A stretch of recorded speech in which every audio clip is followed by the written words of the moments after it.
Satu nama, beragam budaya. Satu kata, beragam bahasa. Hanya di Salatiga. Satu nama, berjuta cita-cita. Satu kata. Kota Salatiga, tepatnya kota kecil yang terletak di Jawa Tengah Kepulauan Jawa dengan luas wilayah 56,78 km persegi dengan jumlah penduduk 192.322 jiwa. Kota Salatiga yang diapit dua kota besar yaitu Semarang dan Solo memiliki banyak keunikan. Tahukah Anda jika Salatiga merupakan kota tertua di Pulau Jawa dan salah satu yang paling tua di Indonesia? Ada beberapa sumber yang dijadikan dasar yang menyatakan bahwa Salatiga adalah salah satu kota tertua di Indonesia. Dari beberapa sumber tersebut, prasasti Plumpungan dijadikan dasar informasi terkait hari lahir kota Salatiga. Dalam prasasti itu tercantum bahwa kota Salatiga berdiri pada 750 Masehi. Prasasti yang diperkirakan dibuat pada Jumat 24 Juli tahun 750 Masehi itu ditulis oleh seorang Citraleka yang sekarang dikenal dengan sebutan penulis atau pujangga. Dibantu oleh sejumlah pendeta dan ditulis dalam bahasa Jawa kuno, Sri Rastu Swasti Prajabyah, yang berarti semoga bahagia, selamatlah rakyat sekalian. Selain menjadi kota paling tua di Pulau Jawa, penamaan kota Salatiga menjadi perbincangan yang menarik. Benarkah kota Salatiga berasal dari 3 kesalahan? Menurut sejarahnya, dahulu kala ada seorang Adipati Semarang atau dikenal dengan Ki Ageng Panandaran yang merupakan bupati kedua kota Semarang saat Kesultanan Demak masih berkuasa penuh di wilayah Jawa Tengah dengan meliputi daerah Semarang. Ki Ageng Panandaran merupakan bupati yang suka menimbun harta. Sampai suatu saat ia bertemu dengan Sunan Kalijaga yang merupakan pemuka agama sekaligus wali Songo yang saat itu menjabat sebagai penasihat Kesultanan Demak. Sunan Kalijaga mendatangi Ki Ageng Panandaran. Ia berpura-pura menawarkan rumput. Ki Ageng setuju memberi rumput tersebut, tapi dengan harga yang murah. Sunan Kalijaga menolaknya dengan alasan harganya terlalu murah. Ki Ageng Panandaran tidak terima. Ia merasa tersinggung dengan penolakan Sunan Kalijaga. Ia merasa sangat marah, kemudian mengusir Sunan Kalijaga. Sebelum pergi, Sunan Kalijaga yang menyamar menjadi penjual rumput meminta izin kepada Ki Ageng Panandaran untuk mencangkul halaman rumahnya. Sunan Kalijaga berkata akan mencangkul tanah menjadi emas. Dengan perasaan marah dan rasa penasaran, Ki Ageng pun memberikan cangkul kepada Sunan Kalijaga. Segera Sunan Kalijaga mencangkul tanah di depannya. Terdengar suara cangkul mengenai sebuah benda keras. Setelah benda itu diambil, ternyata itu adalah bongkahan emas. Ki Ageng Panandaran merasa kaget menyaksikan kejadian tersebut. Ia kemudian melihat baik-baik wajah si penjual rumput. Ia berusaha menebak-nebak siapa sebenarnya si penjual rumput. Setelah mengamati agak lama, Ki Ageng tersentak kaget ketika menyadari bahwa si penjual rumput adalah Sunan Kalijaga. Segera ia bersimpuh meminta maaf pada Sunan Kalijaga. Sepeninggal kejadian tersebut, Ki Ageng menjadi merasa bersalah. Ia sangat malu telah menumpuk kekayaan dengan jalan tidak benar. Ia kemudian memutuskan melepaskan jabatannya sebagai Bupati Semarang untuk menebus kesalahannya. Ia akan mengikuti jejak Sunan Kalijaga menjadi seorang penyiar agama dengan belajar agama Islam di Gunung Jabalkat. Nyai Ageng mengikuti suaminya pergi ke Gunung Jabalkat. Tapi karena masih ada perasaan tamak akan harta, Nyai Ageng diam-diam membawa sebagian emasnya. Di tengah perjalanan menuju Gunung Jabalkat, muncul 3 orang perampok. Perampok itu mengambil paksa kain yang dibawa Nyai Ageng. Ki Ageng pun langsung menolong istrinya dan mengalahkan ketiga perampok itu. Ki Ageng berkata, "Di tempat ini ada 3 kesalahan. Yang pertama, saya sebagai Adipati Semarang berbuat sewenang-wenang dengan menimbun harta. Yang kedua, istri yang saya cintai tidak patuh pada perintah Kanjeng Sunan Kalijaga. Yang ketiga, kalian berbuat semena-mena terhadap orang lain." Akhirnya, dengan ketiga kesalahan tersebut, Ki Ageng Panandaran menamai lokasi tersebut dengan nama Salatiga.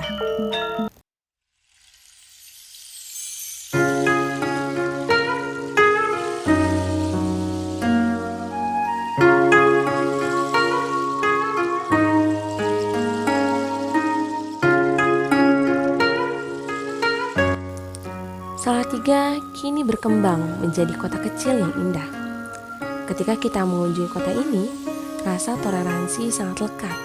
Rasa saling menghargai dan menghormati sudah menjadi budaya yang indah di kota ini. Maka tak heran jika Salatiga menjadi kota paling toleran ketiga. Gambaran toleransi kota ini tergambar erat pada sebuah masjid bernuansa Tionghoa.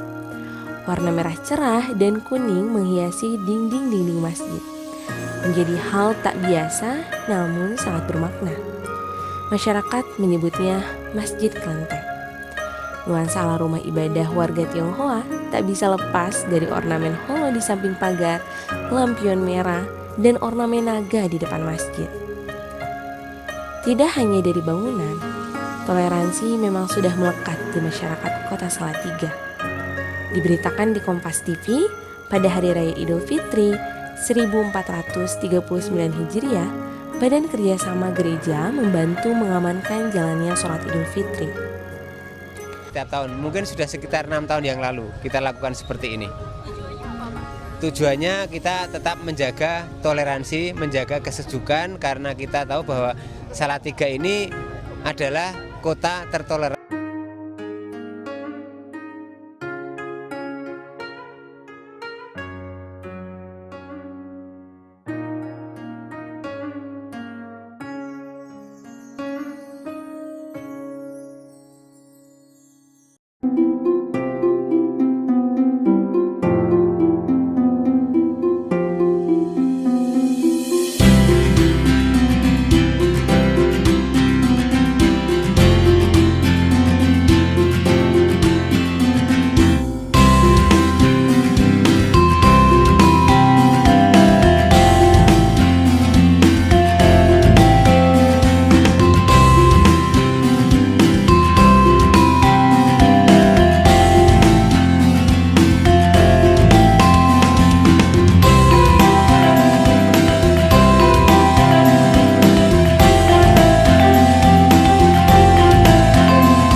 Kunci dari kerukunan yang ada di Salatiga adalah karena terbentuknya forum kerukunan antar umat beragama oleh para tokoh agama dan diberi nama Majelis Puasa, pemimpin umat agama Salatiga.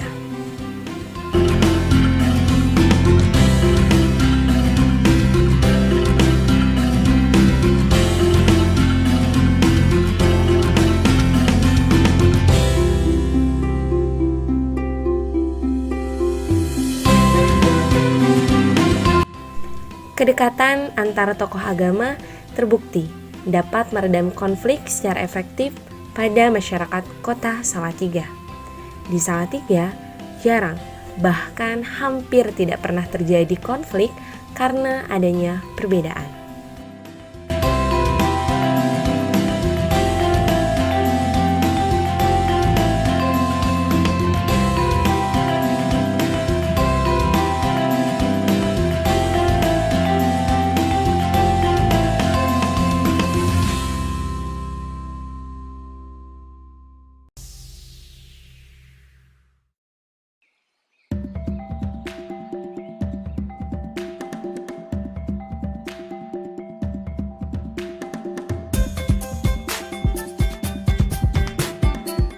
Salatiga memiliki beberapa perguruan tinggi ternama. Salatiga menjadi wadah keberagaman adat dan suku yang ada di Indonesia. Salah satunya kampus Universitas Kristen Satya Wacana menjadi potret Indonesia Mini. Di Universitas Kristen Satya Wacana, keberagaman Indonesia dipelihara dan dipertahankan. Meski dikelola oleh Yayasan Kristen, Universitas Kristen Satya Wacana adalah rumah bagi mahasiswa dari segala suku dan agama. Mahasiswi mengenakan hijab terlihat berlalu lalang di kampus ini. Selain mengembangkan intelektual, Universitas Kristen Satya Wacana juga merupakan tempat untuk mengembangkan sikap toleran dan terbuka. Suasana yang penuh toleransi ini akan terus dipertahankan. Meskipun hanya terdiri dari 4 kecamatan, kota ini dihuni sekitar 30 etnis. Representasi lainnya sebagai kota paling toleran adalah keberadaan Universitas Kristen Satya Wacana, tempat belajar mahasiswa dari beragam suku dan agama di Indonesia.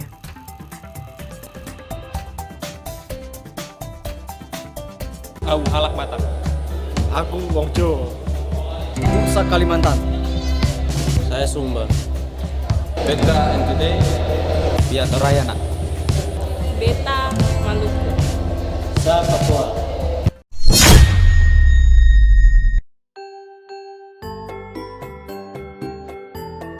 Karena saya tinggal di kota Salatiga, tenang, nyaman, itu untuk saya pribadi. Toleransi dalam pandangan saya itu adalah ketika dimana kita bisa saling menghargai perbedaan yang ada di antara kita dan lingkungan sekitar kita, contohnya perbedaan agama, perbedaan suku, perbedaan budaya. Itu adalah salah satu contoh toleransi yang ada menurut saya.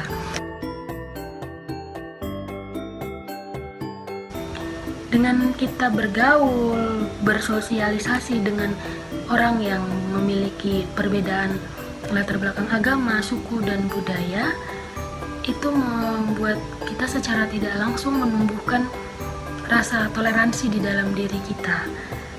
Terkhusus untuk saya, karena saya berkuliah di UKSW, yang dimana disebut juga sebagai Indonesia Mini, karena di UKSW itu sangat banyak mahasiswa, orang-orang yang berasal dari berbagai suku dan budaya yang ada di Indonesia. Contohnya ada Papua, ada Ambon, ada Manado, ada Sumatera, dan ada orang Jawa itu pun sendiri. Dan di situ saya, karena begitu banyak perbedaan yang ada, membuat saya belajar apa itu toleransi, dan secara tidak langsung menumbuhkan toleransi di dalam diri saya itu sendiri. Begitu.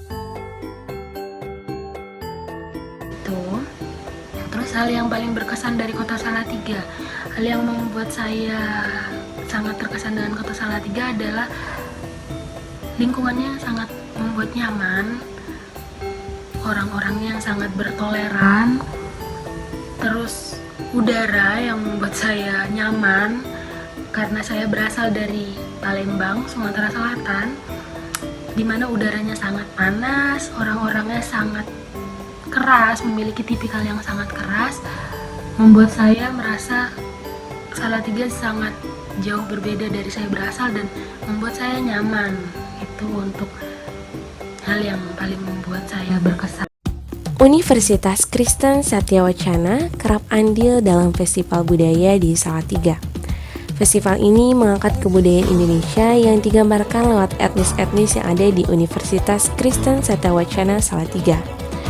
Pawai budaya yang memenuhi jalan-jalan di kota Salatiga menjadi potret keberagaman Indonesia yang unik dan menarik.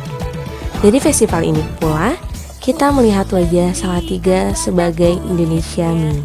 Bentuk rupanya, ragam rambutnya, tak pedulikan tanah asalnya, tutur bicara, keyakinannya tak ada yang sama. Itulah yang membuat kita kaya.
Berbicara kota yang indah rasanya kurang lengkap apabila belum membahas kuliner dan wisatanya.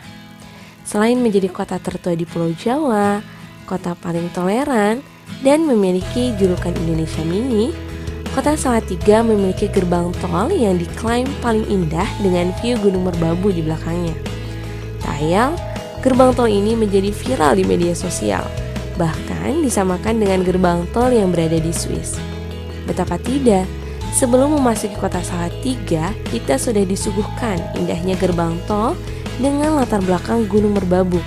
Bisa kita bayangkan bukan betapa indahnya kota ini? Berbicara Gunung Merbabu, bagi yang suka mendaki, gunung ini bisa menjadi pilihan wisatamu. Pemandangan dari atas puncak salah satu gunung terindah di Indonesia akan membuatmu terpana.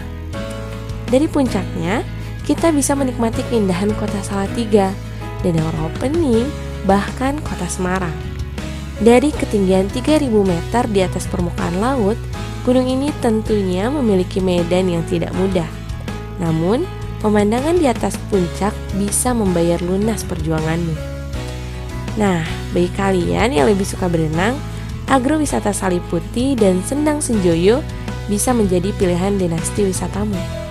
Agrowisata yang terletak di kaki Gunung Merbabu ini menyuguhkan kolam renang, perkebunan cengkeh, kopi, dan kapuk randu diintegrasikan dengan peternakan sapi perah. Bagi kamu yang ingin berenang bersama ikan-ikan, kamu bisa mengunjungi Sendang Senjoyo atau Umbul Senjoyo.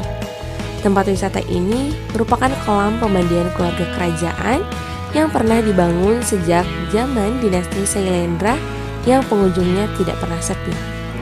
Sendang Senjoyo terletak di kaki Gunung Merbabu, kota Salatiga, Jawa Tengah, memiliki pesona alam yang menakjubkan untuk dikunjungi.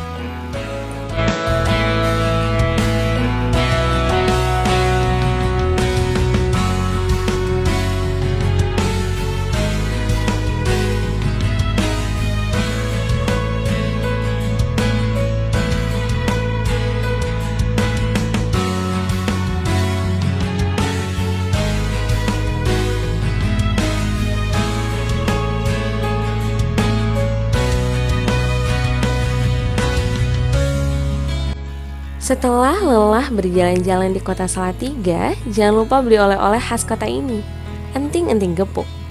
Siapa sangka, ternyata makanan ringan khas kota Salatiga, Jawa Tengah ini sudah berusia lebih dari 100 tahun.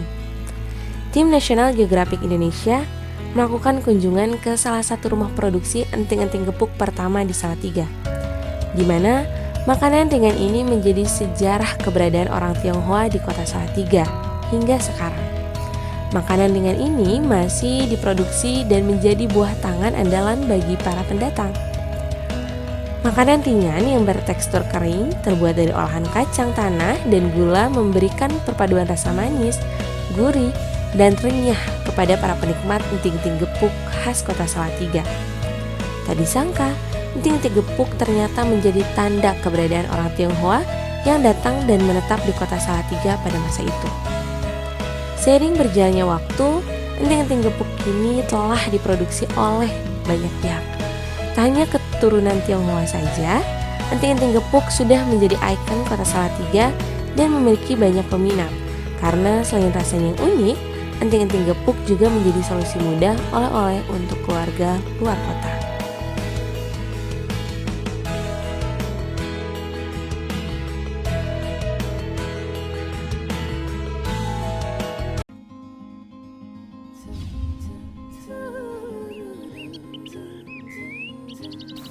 Salatiga sudah menjadi kota yang amat dicintai oleh warganya, mendapat predikat kota toleran, menjadi kota paling tua di Pulau Jawa, memiliki gerbang tol terindah di dunia, dan mendapatkan julukan Indonesia Mini. Tergambar jelas bagaimana kerukunan dan perdamaian berada di tengah-tengah perbedaan. Salatiga paham bahwa keberagaman itu menyatukan. Keberagaman adat, budaya, dan agama harus tetap menjadikan kota Salatiga sebagai kota yang aman, tentram, dan damai. Mari lestarikan dan budayakan rasa saling menghargai dan menghormati antar sesama manusia, sehingga persatuan dan kesatuan bangsa dapat selalu terjaga di negeri tercinta Indonesia.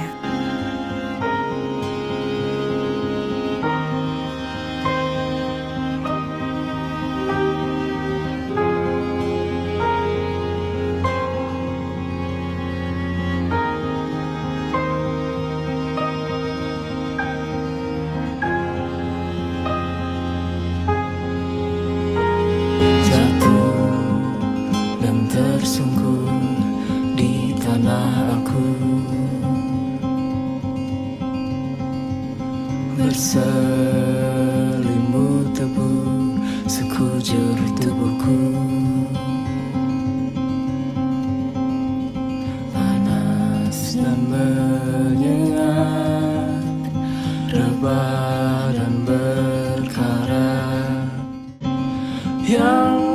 yang patah tumbuh, yang hilang berganti, yang hancur lebur akan terobati, yang sia-sia akan jadi makna yang terus berulang.